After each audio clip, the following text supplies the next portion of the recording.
Good morning and welcome to Willow's Green Permaculture.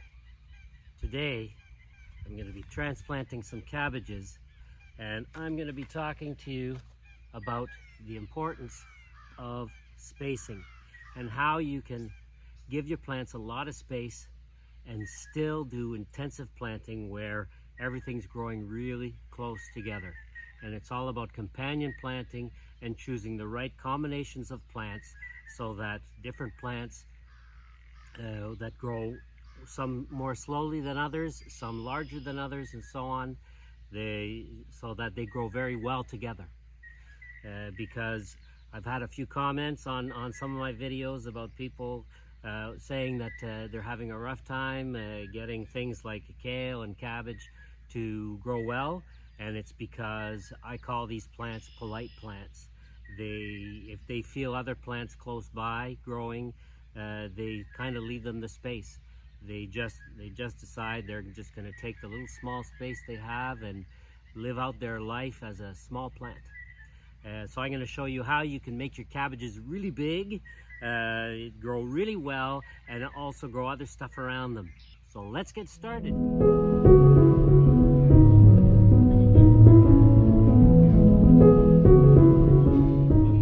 What I have here, I've got my cabbages, I've got a bucket of water with a yogurt container, I've got a bunch of mushroom compost, see if I need it. I like to have mushroom compost and my water with me when I'm transplanting. It's the morning, still early in the morning, so the sun is still fairly low. On a sunny day, if I'm transplanting, I like to make sure I do it in the morning.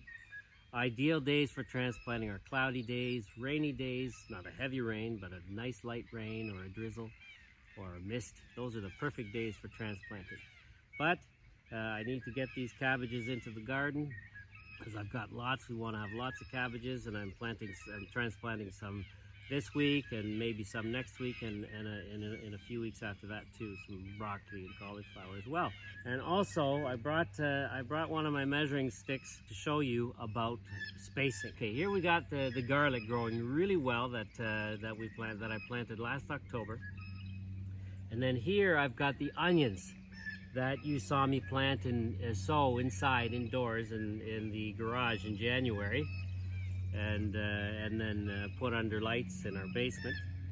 And we transplanted this a few weeks ago, I guess, and they're doing well. They're doing a lot better than I thought they would, because I wasn't too happy with how they looked when I was transplanting them, but they're doing well. They're all there. And so I've got the garlic here, 2 rows of onions here, 2 rows of onions here, and basically, and then it goes on like that. The cabbages are going to go between the onions and between the garlic. I've got here with me my measuring stick that I will use when I'm transplanting and so on. Cabbages need at least 45 centimeters or 18 inches between them from end to end, because even though the cabbage head might be smaller than that, the actual whole plant can be between 45 and 60 centimeters wide, or 18 inches to 24 inches wide, 2 feet wide. So 45 centimeters or 18 inches is 1, 2, 3, 4, 5 of these lines, and that's the exact space between the edge of these 2 rows of onions. If we actually go to the middle of these 2 rows of onions, it's actually 2 feet wide, or 60 centimeters. Because the thing is, I'd like to try and see if we can get some really nice big cabbages this year. And what's going to happen is onions are slow growers. However, so are cabbage. And the onions are great. They're great companions to cabbage because they repel the different insects that like to eat the cabbages. And also, the main part of the onion is underneath, is the root, it's the bulb, whereas the main part of the cabbage is above. And so the onion above is not going to take as much space, nor the garlic. They don't take a heck of a lot of space, whereas the cabbage will. And so when the cabbage is growing, it's not going to be crowded either by the onions or by the garlic. So it's going to be able to fill this space. And then when it wants to go beyond this space, if it wants to grow to 60 centimeters or 2 feet wide, well, by that time, I will have already harvested these onions, because the onions I'll likely be harvesting them around the beginning of August. Okay, right now it's May 9th. Today's May 9th. I'm likely going to be harvesting these onions around the beginning of August, mid-August at the latest. And the cabbage is not going to be full size yet by then, but it's going to be close. So when I harvest these onions, the cabbage is going to have the space to finish growing. But by that time, by mid-August, the cabbage will have filled the area between these 2 rows of onions. And so by giving space to your plants, you make sure that they can grow. They can grow, fully grow. Now, from over there to here, there is space for about 3 cabbages, because there's 1, 2, 3, 4, 5. So let's say 1 here at the edge, and then 1, 2, 3, 4, 5, 1 in the middle, and then 1, 2, 3, 4, 5, 1 at the other end.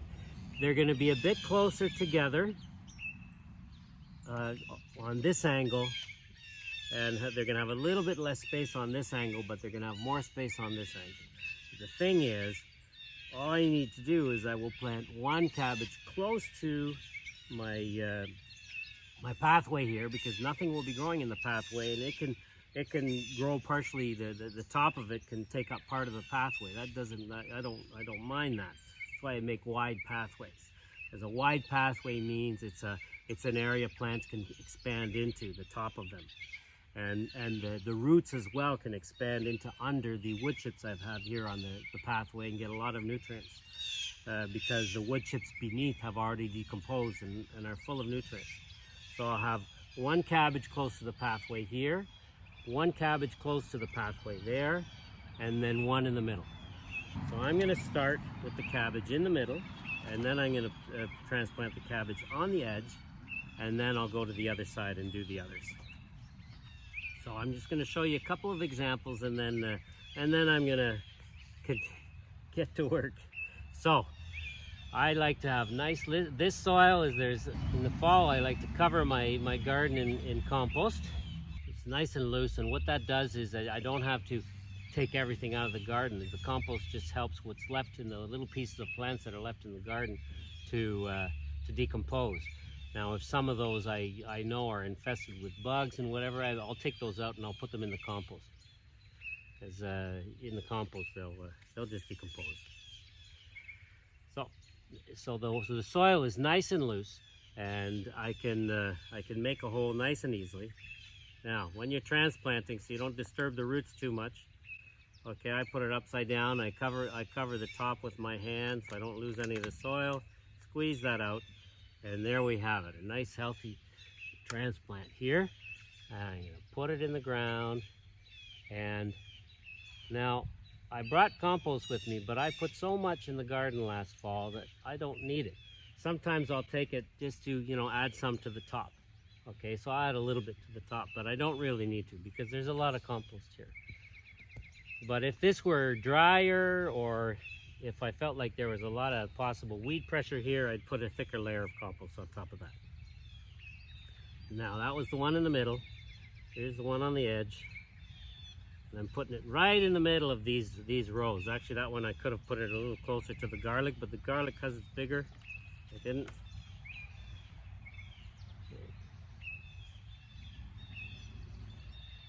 And on a sunny day, I like to give them water right away. If it was cloudy or a little drizzly, obviously drizzly, I wouldn't have to water them at all. The drizzle would water. But if it was cloudy, I'd wait till I transplanted a whole area and then I'd water them. Now, if I see the soil, after I water them, if I see the soil kind of running away, then I'll add some compost.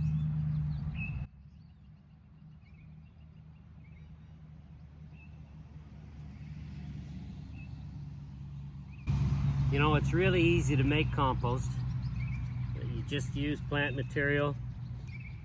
You find a place to pile it all up, and then you do another pile, and then you have different piles that are ready at different times, and you can always have a source of compost.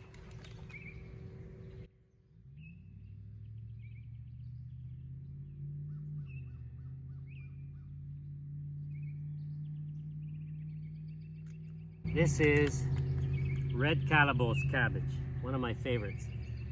I love the red plants because the dark deep purple and deep red plants, because now this has the next one in there, I'm going to remove it, because they have a lot of antioxidants in them.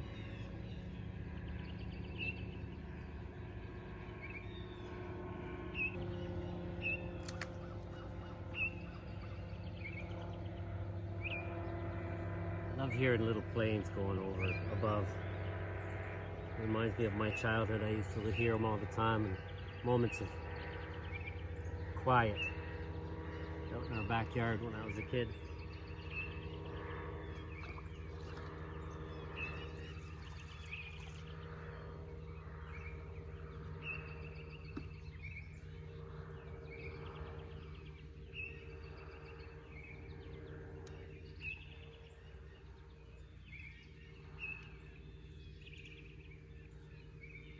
I think that's it. I'm going to carry on doing these transplantings. So if you have any questions, don't forget to leave them in the comments below. And there's going to be more in this video coming up. So stay tuned. So here they are. First two are in between the garlic and the onions. And the first two here between these two rows of onions.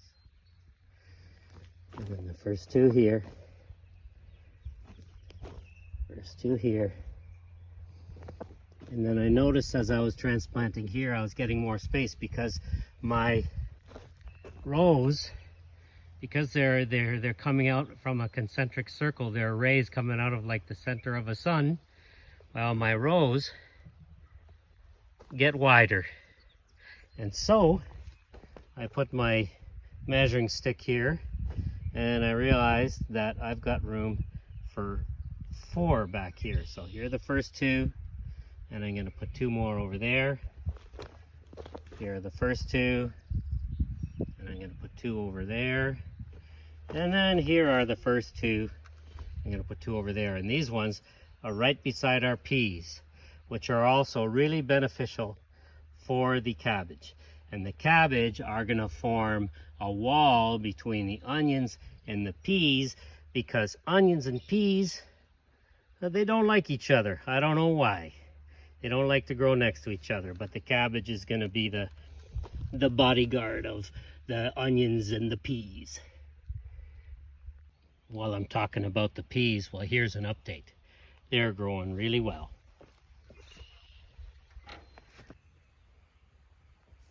It's very nice. This looks like kale from last year.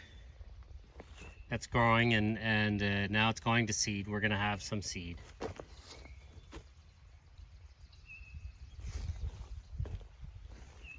Peas are growing really well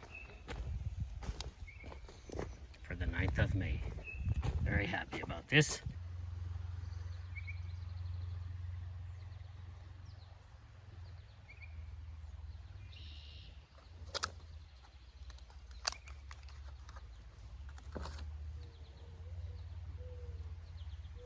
Any extra roots that break off or fall off, I throw them in there.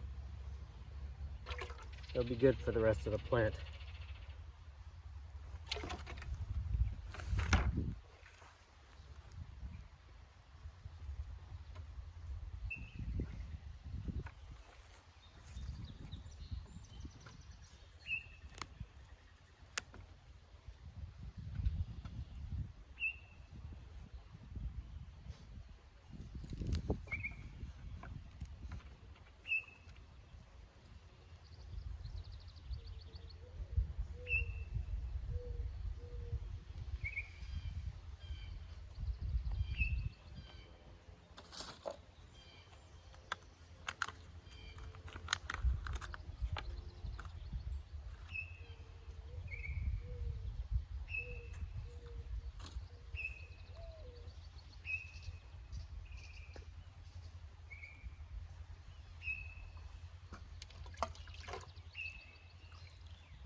I like to garden without gloves whenever possible. Sometimes it's not possible.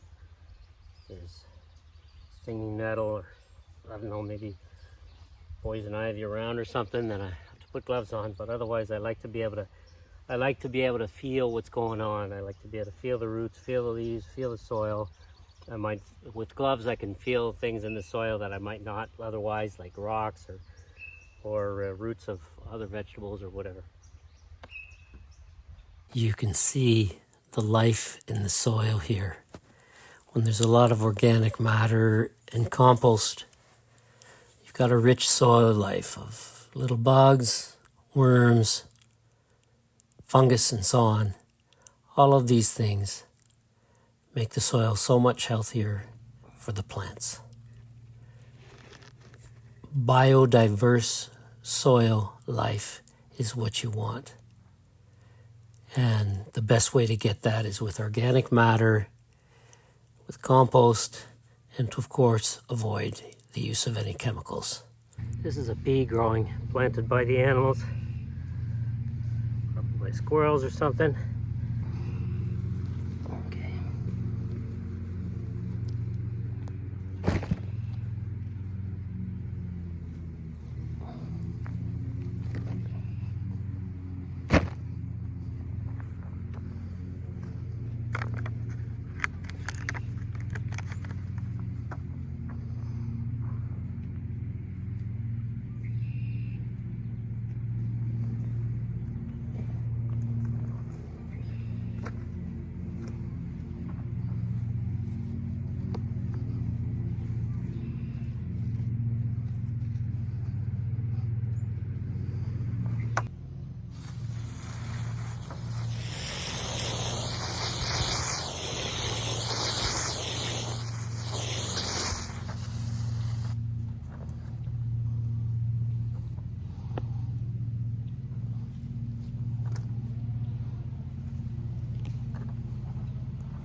This narrower part of the row, we're going to be a little closer together, but then the row gets wider and a bit further apart. If I find they're getting too close together, then I'll just harvest some cabbage early. We'll have cabbage, some early cabbage.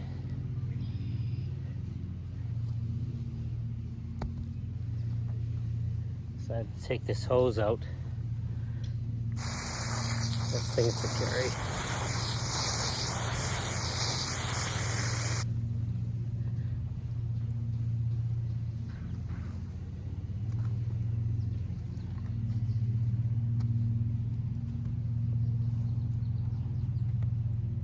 Compost I'm adding. Green cabbage.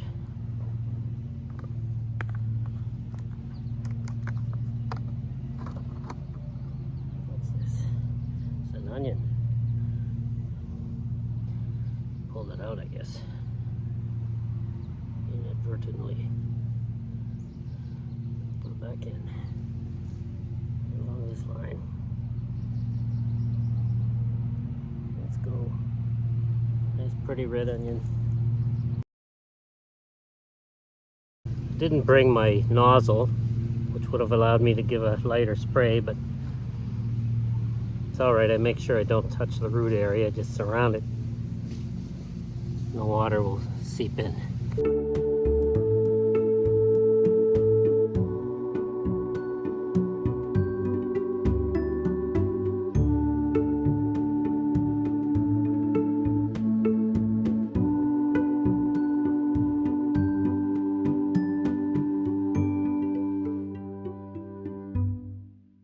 Some garlic here on the borders.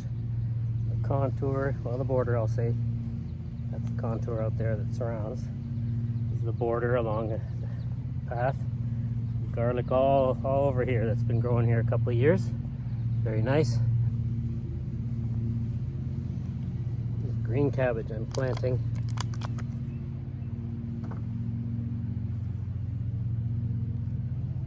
It's doing really well. I'm very happy. It's a good size, it's strong. It's been hardening off for 2 weeks. I like to harden things off for 2 weeks, which is perfect. So for instance, for leafy vegetables and fruiting vegetables, I will put them out to harden off when I'm transplanting my root vegetables into the ground, and vice versa. When I now, for instance, I'm transplanting these leafy vegetables into the ground, and so at the same time, I'm going to be taking out to harden off my next root vegetables, which are the beets. So I've started taking out of the greenhouse today to put outside to harden off. And when I harden things off, I make sure to start that process in the shade. Now, here's a flower here. I'm going to experiment this year and see if I can. This flower usually grows about 1.5 meters, 2 meters tall, almost 6 feet tall. But I'm going to cut it this year, see if I can get it to flower shorter to allow this cabbage to grow. This cabbage is probably not going to grow much because I'm putting it right beside the flower, but we'll see. I'll just keep cutting this flower back. It's a gray-headed coneflower, beautiful native flower. It's self-seeded into here because it's one of the flowers that's on the contour of the garden.